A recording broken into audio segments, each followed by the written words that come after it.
indigenous people.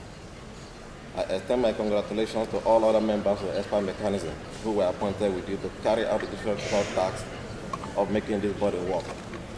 Not left out are my indigenous brothers and sisters who work tirelessly to ensure that indigenous issues remain in the orbit of discourse with this establishment of this mechanism. Mr. Chair, several difficulties face us as indigenous peoples.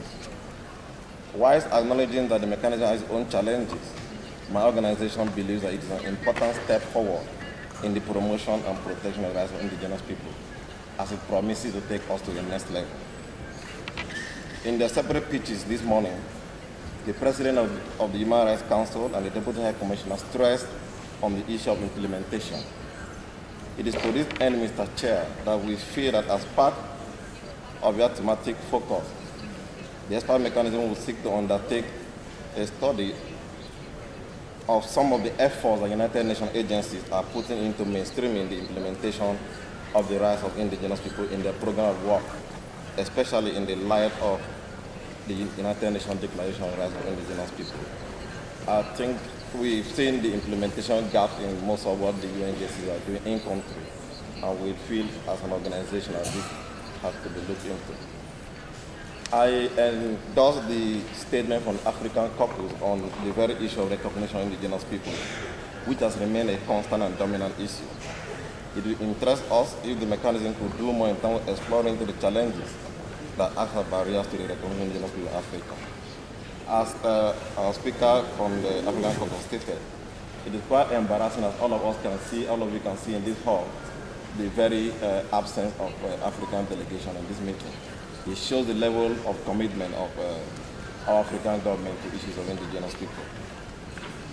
Mr. Chair, while giving our support to the fact that global and cross-cutting issues should be the focus of thematic studies, we also like to add that this should not diminish the fact that there is the need in some cases to focus on regional specificity to reflect regional concerns and experiences. Mr. Chair, recognizing the role that land and resources play in our daily life as indigenous people, especially in this era of corporate globalization and capitalist-driven mitigation measures by states in respect of response to climate change mitigation. The issue of free, prior, informed consent is one that will expect the mechanism of strengthening the discourse around, especially perhaps by doing a review of the existing guidelines on free and prior informed consent with the intent of taking the work further. Mr. Chairperson, as happened with other studies and researches that have been undertaken by different bodies within the UN system, we will recommend that from the outset, the expert mechanism should develop a clear and concise and follow-up framework mechanism that should ensure that we also help in keeping a track on any of the study or research that come out of the work of the expert mechanism. And lastly, Mr. Chair, I also join others to to encourage the mechanism to, as part of its working method, to work in close collaboration with regional human rights protection mechanisms, especially as we have in the African region. Thank you.